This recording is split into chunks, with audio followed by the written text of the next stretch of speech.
Katoa, and welcome to the grand episode of the Huddy Hui, episode 40. And Adam Julian, how the hell did we get 40 episodes? Well, I can't quite believe it, but we are at the milestone of 40 episodes, which is 40 more of anything useful that I've achieved in my life. It's been a lot of fun. This year has been trying with the coronavirus. In fact, we actually started this program because of the coronavirus. We started in lockdown with James Blackwell. He was guest number one, and we've had a number of fantastic figures on the program over the past couple of years. Dane Coles, the All Black, Phil Wilson, the Olympic champion from the rowing eight. How could we forget him? And tonight we have a good bugger and a tough bugger from the Taranaki and University Rugby Club in Wellington, Brad. Exactly right, Adam. He's our special guest tonight, and he has played the last two seasons NPC Rugby for the Manawatu Turbos. Shamus Hurley-Langton is our guest on the Huddy Hui tonight. Many thanks for coming on the Hui, Shamus. The first question we're going to ask you is, how did you miss out on a Super Rugby contract, and what was the reasons why? Because you had a stunning season this year. No, thanks for having me. Thanks for kind words as well. I guess before the season even started, I knew like most of the squads were like already full, and especially the loosies and especially at open side as well. So I kind of went into the season knowing that my chances were pretty low of getting one, but I still just wanted to put some good performances out, and if any injuries came any of the team's way, then I'd put my hand up. But unfortunately it just wasn't to be this year. But there's always next year. But yeah. And of course, the Manawatu, you've had a fantastic season. And one of the earlier games of the NPC, you got the maximum points for the Dwayne Monkley in one of your matches where you've played an absolute stunner of the season. You've been playing between 8 and 7. Tell us about the Turbos. You moved up there last year for an opportunity, and this year you've really come of age. So I went up last year. I was still in the Wellington setup then, and I was still in the academy, and then I played in a pre-season game against Wellington actually, and then Manawatu had an injury, and then 2 weeks later I was up in Manawatu. It's been pretty good. Like last year was tough. Obviously probably didn't get the results we wanted last year, and then this year we've made some improvements and we're taking steps in the right direction. Culture's pretty good there. I really enjoyed my time with Manawatu. I enjoyed it last year as well. But this year we're getting that balance of on field and off field right. And it's good. The whole team's taking some good steps in the right direction. Explain how you ended up in the Manawatu, because you'd been playing so well in Wellington. Did you feel that there wasn't an opportunity for you to excel in Wellington? Yeah, well, I spent 3 years in the academy. I played 2 years at under 19s for Wellington, and obviously after spending my two years at under 19s and stuff, I felt like Wellington was my province, and I wanted to go. I wanted to play. I wanted to be a Lion. It just wasn't meant to be. Obviously, it wasn't my choice at the time to leave, but it kind of just ended up happening that way. And I had to take my opportunity somewhere else. And unfortunately, it was another one of those scenarios. Really, it just wasn't meant to be. And one door closes, another one opens, and I got my opportunity at Manawatu, and I'm really enjoying it there. What was the appeal of Manawatu's approach to you? It was the only team in the country that wanted me. Even Manawatu, even they turned me down. So I think I was probably turned down by every union in New Zealand. The only teams we didn't really ask were the ones that I knew kind of were already full, so I just didn't bother asking. But Manawatu turned me down actually as well, and then it was kind of just yeah, it was the only opportunity that I had to play NPC. So I mean, I had to take it. And yeah, I don't regret it at all. So yeah, it was a good move, and yeah. It seems like you're very restless. You're only 21 years old, yet you were insistent upon playing NPC. Every union's turned you down, but here you are playing regularly for Manawatu. So what are they telling you in terms of why they're turning you down? And why do you think you've been able to convince Manawatu to take you on? I signed.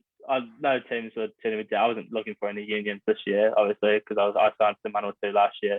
But last year, I guess it was just one of those years. Like a lot of teams like had a lot of players coming back from overseas, and it was, obviously COVID hit a lot of unions pretty hard last year, so there wasn't a lot of like player movement and stuff.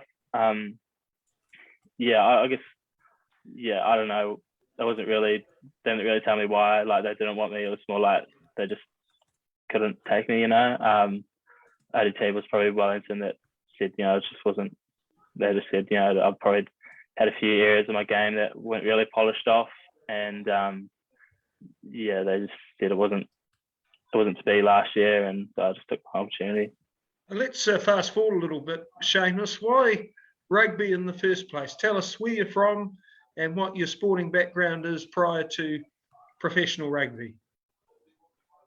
Yeah, so I'm from, I guess life started out for me in Opunake, in South Taranaki, around the coast there, and then I moved to Hawara when I was 3 with my mum, and then so I kind of just grew up between those two small towns in South Taranaki, and it was pretty good lifestyle here in Manawatu. I had a pretty good childhood.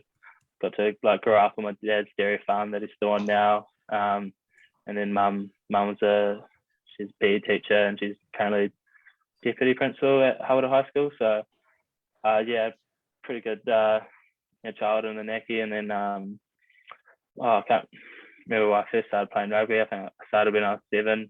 I was playing for Southern at the time, and I just started playing because all my mates were, and then I went up to Francis Douglas, and that's probably when I started taking my footy a bit more seriously. In my first 15 years, I thought it could be an option for me to pursue a career in, and I guess after that I moved down to Wellington. So yeah. And your dad, I understand, was the New Zealand heavyweight boxing champion at some point. So mum's a phys ed teacher and dad is a pugilist. So you come from pretty good stock. Yeah.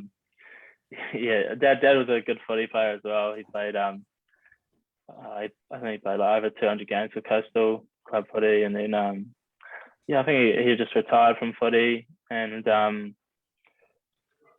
he was still in pretty good shape, and he just started training at one of the local gyms here, and I don't know, just Dad's always been a bit of a scrabber, so he was pretty good, in the gym, and then he had his first couple fights down in Wellington actually, and then he just caught the bug for it, and I think his first actual boxing fight was a professional fight, so it's kind of pretty unheard of, but Dad really enjoyed his boxing, and he was pretty good as well, and actually just started a little gym in Opunake called Barbed Wire Boxing, so he's training some of the youth here in Opunake and stuff, and some adults that want to get fit. So. And is it called barbed wire boxing because the ropes are barbed wire? No, I don't think a lot of people think it would come back. Don't know. And I understand your dad, correct me if I'm wrong, was sparring at one point with Sonny Bill Williams. Yeah, he did. Actually, I remember that quite well. We were just we were just chilling at home one night, and then my dad's father-in-law was at home with us, and I don't know, it was just weird. Dad just said, my Sonny Bill's agent just messaged me and wants me to come up, and we weren't even, so Dad was like, do you want to come up with me in the morning? So I woke up, I think I probably woke up at like 5 o'clock. Dad usually gets up at that time anyway for milking, but he got in the car, drove up to Hamilton, and like we weren't even sure, like I remember like Dad wasn't even sure if we went to, like if it was even going ahead, but we just left anyway because like, we're so far away, we just had to get an early jump on it. But yeah, we turned up to Sonny Bull's gym, watched Dad spar against Sonny Bull, and he's a really good, nice guy. So I was his agent. So yeah, he was really respectful for me, and I was just in the corner, and like he came over and like gave me a fist bump, and like he thanked me. I was like, I didn't do anything, I was just watching, but he was a really nice guy, and yeah. But I heard Sonny Bill was scared of your dad.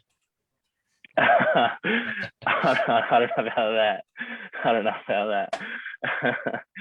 I was a little bit worried watching because he's massive, man, and I was watching Dad spar with him and stuff. But yeah.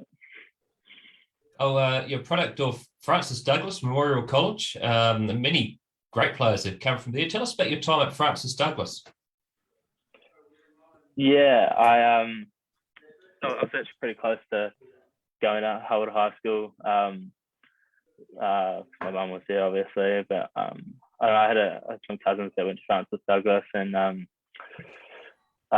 went to a Catholic primary school in Howard, so like I had like a lot of my mates were going up as well. So I don't know, I never really thought about it, and then like last minute I was like, I'm pretty keen to go up and get up to Francis Douglas, and I joined the boarding hostel there when I was year 9, and yeah, I had 5 really, really good years there. Have a lot of good memories there, playing footy. In the hostel you get up to all sorts, but had a really good time there. Made some lifelong mates, and yeah. Was the team successful? My first 15, like I guess it was kind of tough, like because my year 9 and year 10, the first 15 during those years were like the best like we've ever had, and so I pretty much joined the first 15 after like my first year was in year 11, and so I joined up the year after like Dipsy and Geordie were there, Logan Crowley, just to name a few. So like that was probably like one of the best first 15s Francis Douglas has ever had. So it was kind of like we had pretty big boats to fill, I guess. But yeah, like we had some good years. I guess in the first 15, especially at Francis Douglas, a lot of your years kind of like defined on beating boys high, which is like a shame, because like this like such a long season, you play so many games, and then to define the season on one game is a bit of a shame. But like I guess like people don't put that pressure on us, kind of like the players kind of put that pressure on themselves. I know maybe that's just me speaking, but I probably put a lot of that pressure on myself as well. But like we had some good years, had some good memories, man. We beat Wesley College, we beat Wellington College in a pre-season. Quite often remind some of the Wellington College boys about that, but yeah, no, I had some good years there. And when you came to Wellington, what was the most difficult thing about that swap, and why did you align with University Rugby Club? Because you'd have to fashion a new reputation for yourself here. I joined OBU. There's a academy. I was thinking about joining the Taranaki Academy. They wanted me to join, and then I came down. I kind of just came down to Wellington just for uni, pretty much. So I came down, and I asked the Taranaki Academy manager, if there's any clubs, and he just said, just go to OBU, bro. Like there's a good like little academy there that they run, and he said the club's pretty switched on and stuff. And I turned up to my hall, and like we train right next to where my hall, so I was pretty much just had to walk down the stairs, and I was at training, so like the stars kind of just aligned there. And I guess it was kind of hard moving down to Wellington. It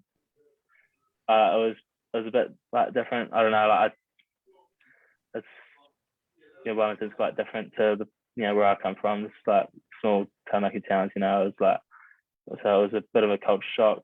Probably I kind of was expecting that, but it was a bit more than what I was expecting as well. But like, I don't know, I didn't really fit in the halls as well. Like, I was a bit different. There's like heaps of Aucklanders there, and I'm just like, that was pretty strange. So I wasn't really used to that. But I managed to find some good mates there, and then playing for OBU like definitely helped that transition as well. Just because I met some really good mates there, and I had some really good memories there. So definitely playing for OBU helped that transition a lot. You had no hassle fitting into the Wellington under-19s. 2 tries in a memorable semi-final against Auckland. It was lost rather harshly in extra time. Do you still think about that game, and what made that Wellington under-19 group so special? Because a lot of those guys are already in the Wellington Lions, and indeed you transitioned to professional rugby from that environment. I guess it started probably the year before. Dion Waller put a lot of hard work into that first year, building a good culture, because he knew we had quite a few boys that would come back. So like he had a big influence on my career as well. I don't know how successful I probably would have been without Dion. But I guess he put a lot of groundwork in there that first year, and then we had quite a few boys coming back as well, which definitely helped. And as I said, we just had a good culture. That was a bit of a shame the way we went out. And I felt pretty hard done by. A lot of the boys did, but it's just this is the way footy goes, But some really good memories there. Like really, I don't know. Usually I don't really like going away on like rugby camps and stuff. But like I don't know. I've always both those years I really enjoyed. Even though we bowed out in the semi-final both times, like just had some really good times there. So, Shamus, it's the off season now. What are your plans for 2022? Are you back in the capital city, or are you staying put in Palmerston North? So after New Year's, I'll probably shoot down. I'll shoot down to Wellington, do the pre-season with the Canes. I'll just be there for as long as I can. And then I'll probably spend most of my time. If the Canes don't need me, I'll be in Manawatu playing club footy there. But So. Well, Shamus, it's been fantastic having you on the Huddy Hui. Have a great Christmas and New Year period. Keep safe, and we look forward to seeing you in 2022. No worries. Thanks for having me, guys. Well, Adam, Shamus Hurley-Langton player a stellar season for the Manawatu Turbos, and a real promising player next year, hopefully, for further honours. Very hard not to feel sympathy for Shamus missing out on the Wellington Lions initially. He's every bit as good as Sam Smith, Caleb Delaney and Tane Plumtree, who are his contemporaries. Very strong displays for a vastly improved Manawatu side this year, Brad. Manawatu last year, they were like a cup of hot fat, but this year they won 4 games and were superbly led by Braden Yossi. What a good thing to see young Braden back in rugby. He's had a horrendous injury history, and Braden was one half of a very fine back row for the Turbos, and Shamus was very much at the heart of that. A tough, young, talented man who hopefully will have a long career in the game. He certainly deserves to on his work ethic and his pedigree so far. Exactly right, Adam. And we won't be able to see him in club rugby potentially next year. But of course, this recently, the 2022 Swindale Shield draw came out. Of course, they're sticking with the same 14 club sides in Wellington for the next few years. But an interesting matchup, the replay of the final in April.